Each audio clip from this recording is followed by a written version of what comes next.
Lately, we've been hearing a lot about electric power distribution and the so-called smart grid.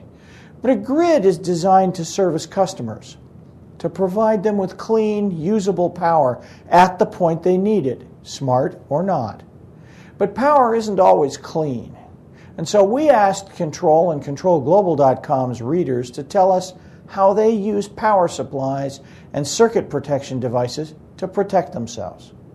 I'm Walt Boyes, editor of Control and ControlGlobal.com, with another market intelligence report from the Process Automation Media Network. This report is about power supplies and circuit protection. We asked our readers 7 questions and received around 100 responses. The first thing we wanted to know was what power protection philosophy they subscribed to. We gave them a choice of 4 answers. Uninterruptible power supplies are used to manage power outages and shut down to a safe condition. Or, basic devices are used to protect equipment from surges and transients without regard for process interruption. Or, backup generator capacity is relied on to avoid process downtime altogether. Or, we have no power protection philosophy at all.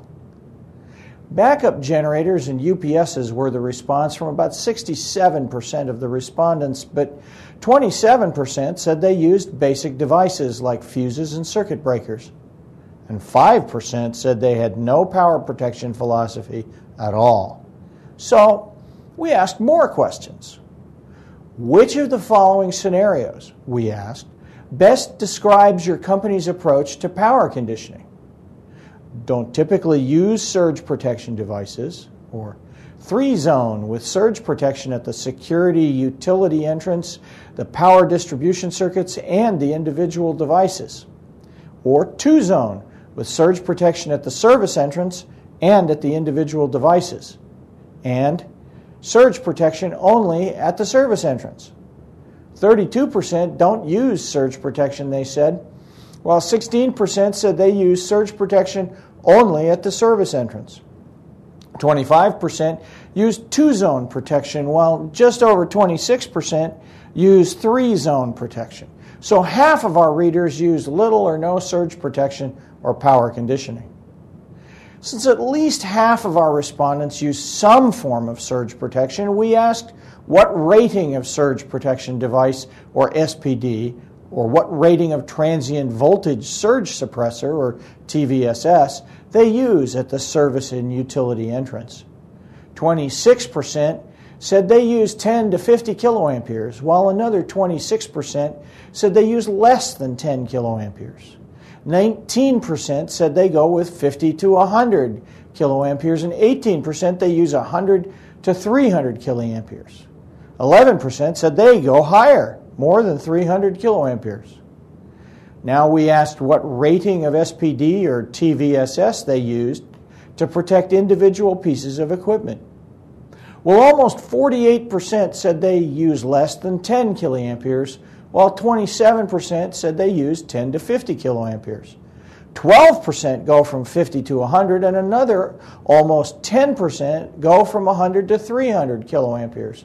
And not quite 4% go up even higher, more than 300 kiloamperes. 80% of our respondents said they use online uninterruptible power supplies, or UPSs. 20% said their UPSs were specified to be offline or standby. There was a wide range of capacities that our respondents said they specified for UPSs too. 38% said they specify less than 4 kVA.